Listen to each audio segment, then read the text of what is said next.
We all seem to be guilty of self-destructive behavior, whether we eat things we know we shouldn't be eating, drink or smoke a little too often, or spend money on things we probably shouldn't. It seems to be human nature. However, that doesn't seem to be the case in regards to SCP-53. Also referred to as Young Girl, this SCP seems to manipulate certain people who irritate her, causing them to attack her. Like anyone would, this SCP then does what she has to do to defend herself, which always ends up with the attacker dying. In a sense, SCP-53 is her own worst enemy. She just uses innocent people as a cover. What's happening, guys? Welcome back to LBQ. I'm your host, Jared Bronstein, and we'll be expanding our SCP knowledge today by exploring SCP-53. More specifically, we'll be answering the question, what if SCP-53 was real? As always, just a friendly reminder to subscribe and click that bell icon, and of course, stick around until the end of this one for some comment replies from a previous video. But for now, we gotta talk about one of the most interesting, non-deadly, depending who you ask, SCPs that we've covered thus far, SCP-53, also known as Little Girl. Contained in a 16-foot by 16-foot cell of sorts, or chamber, filled with toys, games, and other childlike entertainment devices, SCP-53 appears to be a 3-year-old girl. Given 3 meals a day with the option of 2 snacks in between each meal as she requests, SCP-53 seems to be harmless. Proven to have a mental development slightly above average and the ability to speak, SCP-53 could easily pass as anyone's daughter. However, it seems she's capable of inhumane powers. Although SCP-53 is a nice and friendly girl for the most part, she tends to get upset when she's in the presence of groups of people. Because of this, the SCP Foundation only allows one member in her enclosed area at a time and limits the personnel to no more than 10 minutes in the chamber. Anyone who makes eye contact, stays within a certain distance for more than 10 minutes, or comes within physical contact with SCP-53 will start acting irrational. Most of the time, the subject who becomes affected will also become paranoid and homicidal, usually toward SCP-53. However, before the infected subject will try to attack SCP-53, they'll either kill or scare off any visible humans. When the subject then goes after SCP-53, they will suffer a massive heart attack or multiple seizures and die within seconds of doing any physical harm to SCP-53. Any and all damage done to this SCP will heal almost instantly, regardless of how severe the injury is. SCP-53, however, appears to be ignorant when it comes to her powers,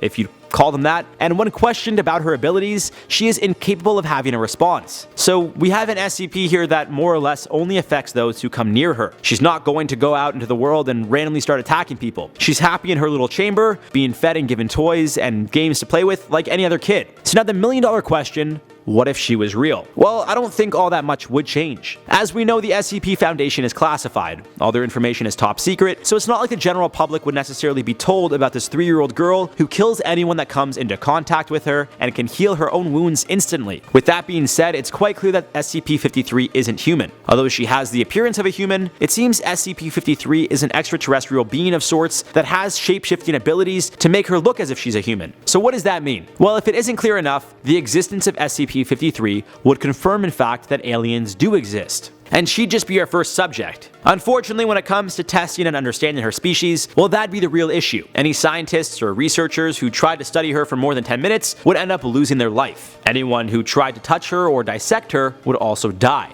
And even if the SCP Foundation wanted to kill her and then perform an autopsy to see what's happening inside, well, that too seems to be impossible. The fact that this girl can heal any and all wounds makes it incredibly difficult to kill her. Of course, with this knowledge, we'd want to find out if there are any others of her kind. Where did she come from? Space? Or is this a man-made experiment? There are tons of questions that would need to be answered regarding this one. Does her age ever change? Does she get any bigger or stay the same size her entire life? And what is her expected lifespan? Is she immortal? So many questions that would need to be answered, and unfortunately, only time will give us the answers we need. But in that time, while she's still being held captive, who knows how many members of the SCP Foundation will end up losing their lives. With that being said, I feel anyone who's willing to sign up and work for the SCP Foundation knows the possible risks of what could possibly happen to them. So, I guess it's kinda on them. Anyways, to wrap this one up, if SCP-53 were real, well, it may be the evidence that we've been searching for regarding life in space. Or, at the very least, a distant relative to the human race. One thing is for sure, this girl isn't human, and therefore should not be treated like one. And on that note, guys, let's reply to some comments from the video. What if the Titanic never set sail? Gamer Forever said, we would not have to sit through that movie with our girlfriends. Hey, buddy, speak for yourself. Like,